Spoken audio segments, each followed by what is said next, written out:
मित्रांनो नमस्कार. ME computer engineering operations research. मित्रांनो आजच्या लेक्चरला आपण to draw a network diagram and to determine critical path and total float या टाईपचं एक एक्झाम्पल बघतो. एक्झाम्पल असे बघा. The utility data for a network are given below. Determine the total float and identify the critical path. आणि हा data activity आणि duration सहित आम्हाला अशा पद्धतीने दिलेला असतो. सर्वप्रथम आम्हाला त्याची नेटवर्क डायग्राम काढल्याशिवाय या प्रश्नांची उत्तर आपण देऊ शकणार नाही. या ऍक्टिव्हिटी आणि या ड्युरेशनचा वापर करून आपण नेटवर्क डायग्राम काढणार. So the network diagram for above data हे 1 to 2, 1 to 4, 1 to 7, 2 to 3, 3 to 6, 4 to 5, 4 to 8, 5 to 6, 6 to 9, 7 to 8, 8 to 9 and 9 to 10 अशा ऍक्टिव्हिटीज आम्हाला दिलेल्या आहेत. मित्रांनो हे 1, 2, 3, 4, 5, 6 हे नोड्स आहेत, म्हणजे vertices of the graph. Okay. आता 1 पासून सुरुवात आहे, तर एंड किती आहे नीट बघा. एंडचा नोड म्हणजे व्हर्टायसेस आहेत 10, म्हणून आम्हाला 1 ते 10 व्हर्टायसेस काढावे लागतील. त्यांना आपण नोड्स असं म्हणणार. ओके. मग आता नीट बघा. 1 पासून जर सुरुवात केली तर 1 to 2, 1 to 4 आणि 1 to 7 हे आम्हाला दिलंय. याचा अर्थ काय?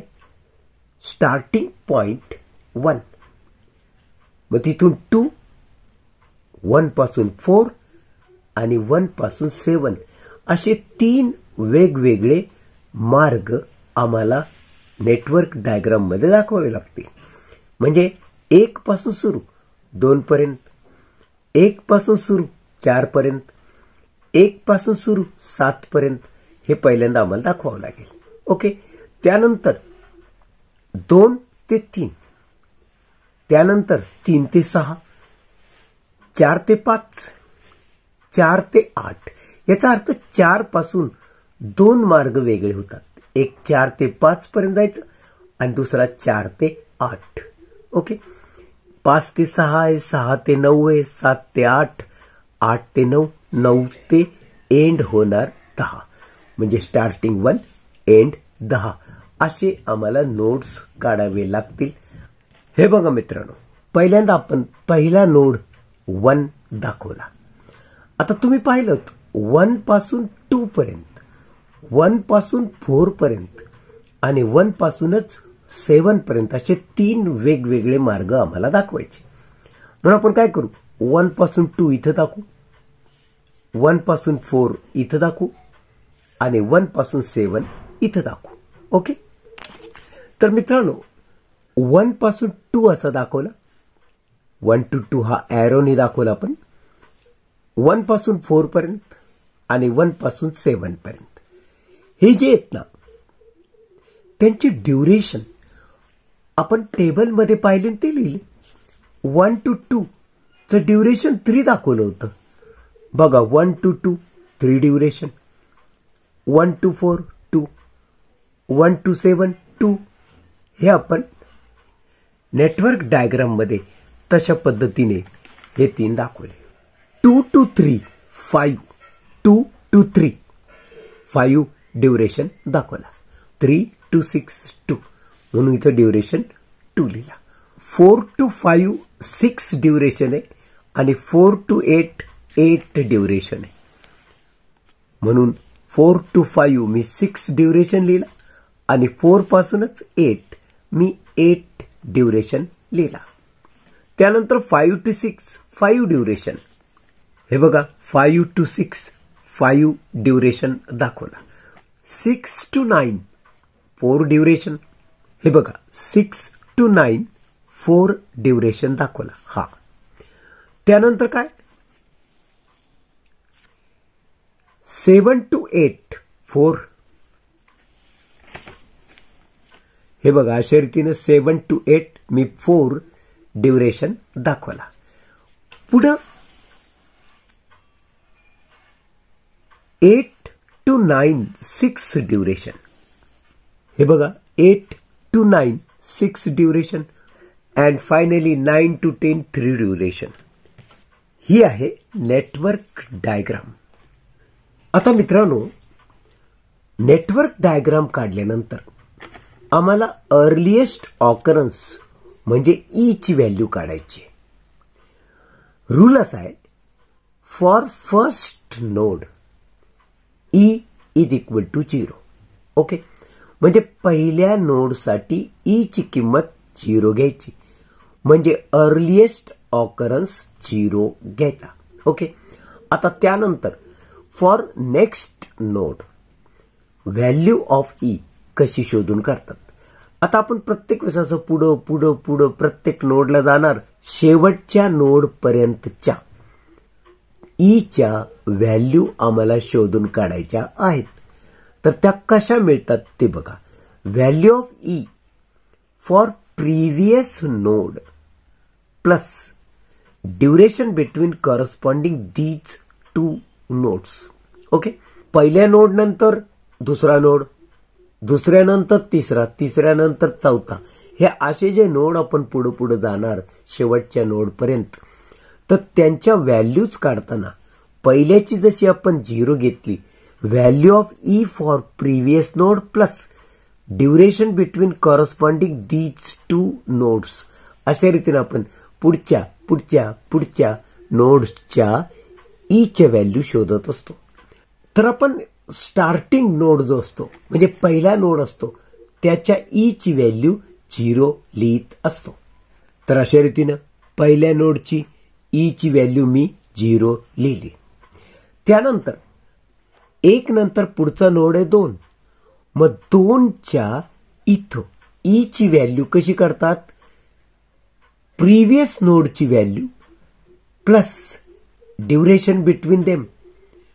प्रिव्हियस नोड आहे 0 प्लस ड्युरेशन आहे 3 म्हणजे 0 plus 3 that is equal to 3. म्हणजे नोड 2 ला ईची व्हॅल्यू झाली 3. आता 2 नंतर पुढचा नोड आहे 3. मग 3च्या नोडची ईची व्हॅल्यू जर काढायची असेल तर तुला त्याच्या प्रिव्हियस नोडची ईची व्हॅल्यू प्लस ड्युरेशन ही ॲडिशन म्हणजे या नोडच्या ईची value. So 3 plus 5 that is equal to 8. अशा रीतीनं नोड 3 ला ईची व्हॅल्यू झाली 8. 3 नंतर पुढं कोण आहे 4 म्हणजे या इथे यायचं. आता 4ची ईची व्हॅल्यू जर काढायची असेल तर याच्या पूर्वीचा नोड त्याची व्हॅल्यू प्लस ड्युरेशन म्हणजे 2 प्लस 0 दॅट इज 2. अशा रीतीनं या नोड 4ची ईची व्हॅल्यू झाली 2. 4 नंतर कोण आहे 5. 5च्या नोडची ईची व्हॅल्यू काढायची म्हणजे प्रिव्हियस नोडची value that is 2 plus duration that is 6. So इथं झाला 8. अशा रीतीनं नोड 5 ला ईची व्हॅल्यू झाली 8. 5 नंतर पुढचा नोड कोण आहे 6. मग 6च्या तुला ईची व्हॅल्यू जर हवी असेल तर आता तुला काय विचार करायचा आहे तो नीट बघ. या 6 नोड पाशी थोडासा घोटाळा काय होतोय ते आपल्याला बघायचं आहे. हा जो 6 आहे 5 नंतर 6 या 6च्या तिथे एक नव्हे 2 इनकमिंग रेज तुम्हाला दिसतात. मग 2 आहेत तर या दोघांची तुम्ही ईची व्हॅल्यू काढा आणि जी मॅक्सिमम असेल तीच याच्या ईची व्हॅल्यू असणार आहे. म्हणून त्यासाठी आपण काय करतोय बघ, या 6च्या इनकमिंग कोण कोण आहेत? एक आहे 3 पासून 6, तर दुसरा आहे 5 पासून 6. ओके, हे दोन इनकमिंग आहेत. मग या दोघांमधला तुला ई काढायचा आणि त्याच्यातला मॅक्सिमम घ्यायचा.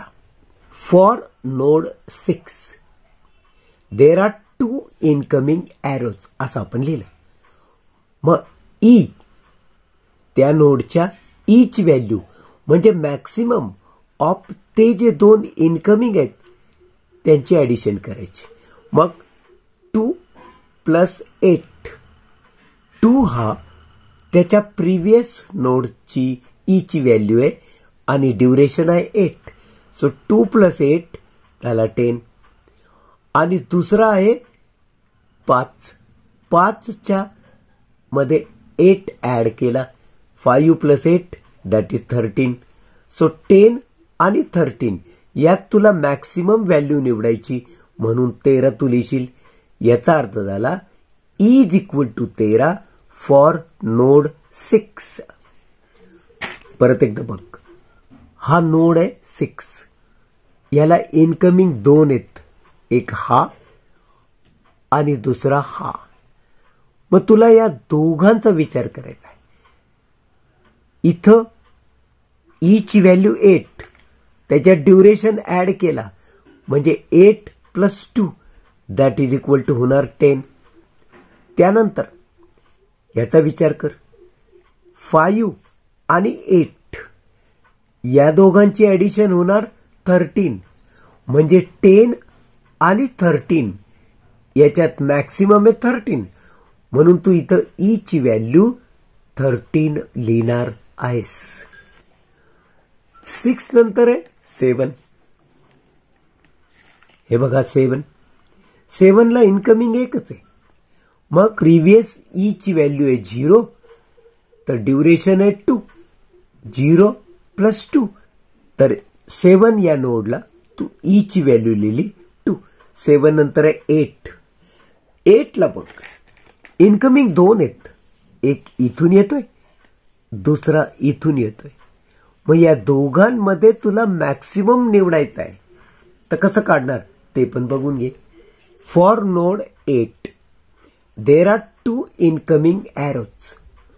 सो ई मॅक्सिमम घ्यायचा 8 + 2 आणि 4 + 2 या दोघांचा.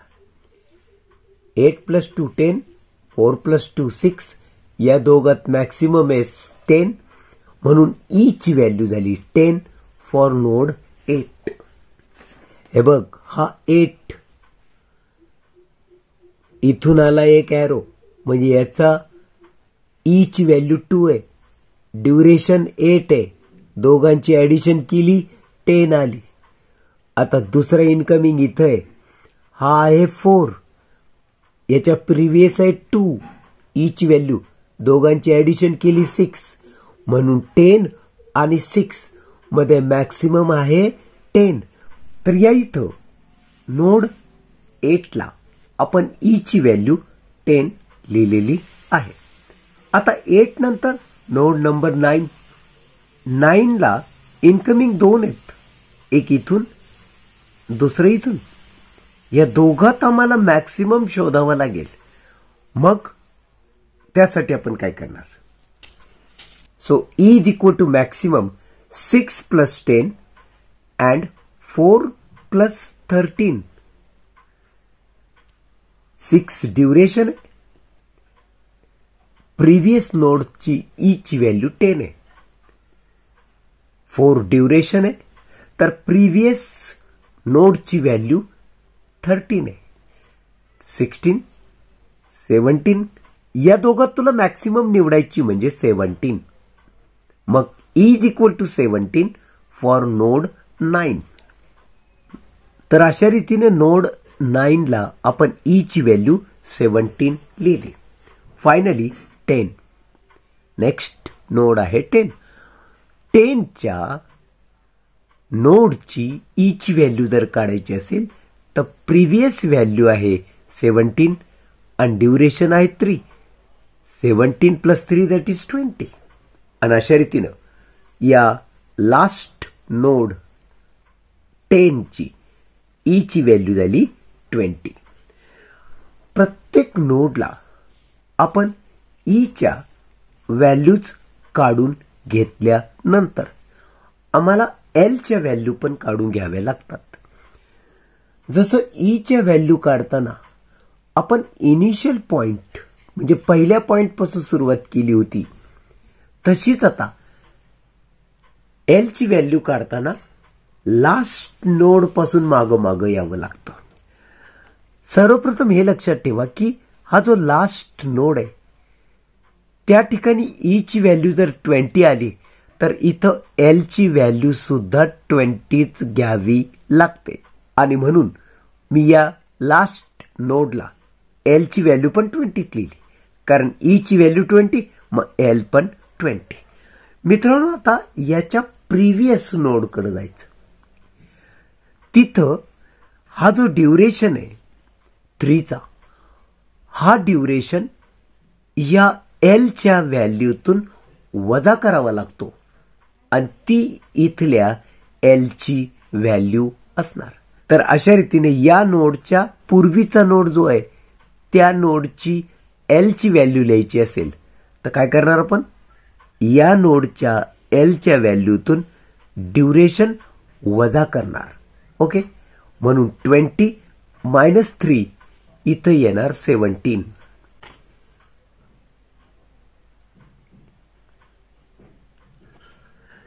नाईन नंतर पुढचा प्रिव्हियस नोड आहे 8. मग या 8च्या नोडची तुला जर एल ची व्हॅल्यू शोधायची असेल तर लक्षात ठेव, याच्या एल च्या व्हॅल्यू मधून ड्युरेशन वजा केला की इथल्या नोडची एल ची व्हॅल्यू मिळते. म्हणून या नोडची एल ची व्हॅल्यू झाली 11. ओके, त्यानंतर 8 नंतर पुढं काय 7, मागं यायचंय. 8 नंतर 7. 7च्या नोडची एल ची व्हॅल्यू जर काढायची असेल तर 8च्या नोडची एल ची value minus duration 11 - 4 that is 7. अशा रीतीनं नोड 7 ची एल ची व्हॅल्यू झाली 7. आता 7 नंतर आहे 6, म्हणजे इथं ह्या नोडची एल ची व्हॅल्यू 17 - 4 म्हणजे किती, 13. म्हणून या इथं तू लिहिशील 13. ओके, 6 नंतर आहे 5. 5 कडे बघ, इथल्या नोडची एल ची व्हॅल्यू वजा ड्युरेशन म्हणजे या नोडची एल ची व्हॅल्यू 13 - 5 म्हणजे 8. 5 नंतर आहे 4. आता या ठिकाणी थोडासा घोटाळा काय होणार आहे बघ बरं का. 5च्या नंतर नंबर येईल 4चाच, पण 4 मधून आउटगोईंग एरोज किती आहेत ते बघ, 2 आहेत. आतापर्यंत आपण काय पाहिलं, 9, 8, 7, 6 आणि 5 या प्रत्येकाला आउटगोईंग एकच एरो होता. पण जेव्हा जेव्हा या नोडला जर एक पेक्षा जास्त आउट गोईंग असतील तर मग मात्र हा नियम बघा आता, for any node where more than 1 out going arrows, तर काय करायचं, then choose minimum of L minus corresponding duration. म्हणजे एल आणि कॉरस्पॉन्डिंग ड्युरेशन ह्या वजाबाकीतला मिनिमम तुला निवडायचा असतो. ओके, आता बघ बरं का, for example for node 4 there are 2 outgoing arrows. मग एल घेताना तुला मिनिमम घ्यायची, पुढच्या नोडची एल ची व्हॅल्यू वजा ड्युरेशन म्हणजे 8 - 6 येणार 2. तर 11 - 8 येणार 3. आता या दोघात तुला मिनिमम निवडायचा आहे आणि मिनिमम आहे 2. म्हणून नोड 4 ला एल ची व्हॅल्यू येणार 2. ओके, हे बघ अशा रीतीनं नोड 4 ला एल ची व्हॅल्यू मी 2 लिहिली. आता 4 नंतर कोण आहे? 3. म्हणून 3 या नोडची तुला एल ची व्हॅल्यू शोधायची. आता इथं आउटगोईंग एकच आहे, म्हणजे याच्या पुढच्या नोडची व्हॅल्यू आहे 13. याच्या पुढे सरळ सरळ 13 येतं ना. 13 वजा 2 म्हणजे 11. मग 3 नंतर त्याच्या पूर्वी कोण येणार? 2. मग 2 या नोडची तुला एल ची व्हॅल्यू जर काढायची असेल तर आउटगोईंग किती आहे? एकच आहे. म्हणजे या नोडमध्ये एल ची व्हॅल्यू वजा ड्युरेशन, ते इथं एल ची व्हॅल्यू लिही. अशा रीतीनं नोड 2 ला एल ची व्हॅल्यू झाली 6. आता फायनली 2 नंतर 1 या नोडचा नंबर लागणार. 1 ला तू आउटगोईंग बघ किती आहे? 1, 2, 3. मग या प्रत्येक डिस्टन्सच्या म्हणजे प्रत्येक एलच्या व्हॅल्यूत तुला मिनिमम व्हॅल्यू घ्यायची आहे, हे लक्षात ठेव. हे कसं लिहिलं बघून घे. For node 1 there are 3 outgoing arrows. मग यातली मिनिमम घ्यायची. सो एल फॉर नोड 1 कसं लिहिशील? मिनिमम ऑफ 6 - 3, 2 - 2 आणि 7 - 2. 6 - 3 म्हणजे 3, 2 - 2 म्हणजे 0 आणि 7 - 2 म्हणजे 5. हे काय आणि हे काय तुला चांगलं माहिती आहे. एकदा डायग्राम मध्ये बघून घे. यामध्ये या वजाबाक्यात मिनिमम आहे 0, म्हणजे एल इज इक्वल टू येणार 0 फॉर नोड 1. एल ची व्हॅल्यू या नोडसाठी मी 0 लिहिली. पण एकदा बघून घे, हा जो 1 आहे इथून आउटगोईंग हा आहे, हा आहे आणि हा आहे. याच्या बाबतीत बघितलं एल ची व्हॅल्यू 6 आहे. 6 - 3 म्हणजे 3 येणार. या इथं एल ची व्हॅल्यू 2 आहे. 2 - 2 म्हणजे येणार 0. या इथं एल ची व्हॅल्यू 7 आहे. 7 - 2 म्हणजे 5. म्हणजे 3, 0 आणि 5 यात मिनिमम घेतला 0 आणि इथं एल ची व्हॅल्यू मी लिहिली 0. अशा रीतीने ई आणि एलच्या प्रत्येक व्हॅल्यू शोधून काढल्यानंतर आम्हाला क्रिटिकल पाथ कसा लिहितात ते पण एकदा समजून घ्यावं लागेल. या प्रत्येक नोडकडे बघ. जिथं जिथं तुम्हाला एल ची आणि ई ची व्हॅल्यू समान दिसते तेच नोड फक्त आम्हाला क्रिटिकल पाथ मध्ये निवडायचे. ओके, मला सर्वप्रथम ई आणि एल च्या दोन्ही व्हॅल्यू 0, 0 नोड 1 ला दिसत आहेत म्हणून मी त्याला निवडलं. त्यानंतर इथं बघितलं एल आणि ई च्या व्हॅल्यू वेगवेगळे आहेत. इथं बघितलं एल आणि ई च्या व्हॅल्यू वेगवेगळे आहेत. इथं बघितलं एल आणि ई सारख्याच आहेत. मग हे सिलेक्ट करायचं म्हणून मी याला निवडलं 4 ला. त्यानंतर 5 ला बघ ई आणि एल दोन्ही सारख्याच व्हॅल्यू आहेत. मी याला निवडलं. 5 नंतर आहे 6 ला बघ ई ची आणि एल ची दोन्ही व्हॅल्यू सारख्या आहेत. 6 नंतर येतो 7 ला ई आणि एल ची व्हॅल्यू मात्र वेगवेगळी. त्यानंतर 8 ला ई आणि एल च्या व्हॅल्यू वेगवेगळ्या आहेत. त्यानंतर 9 ला ई आणि एल दोन्ही व्हॅल्यू सेम आहेत. आणि फायनली या नोड 10 ला बघ दोन्ही व्हॅल्यू सेम. थोडक्यात आमचा नेटवर्क कसा असेल?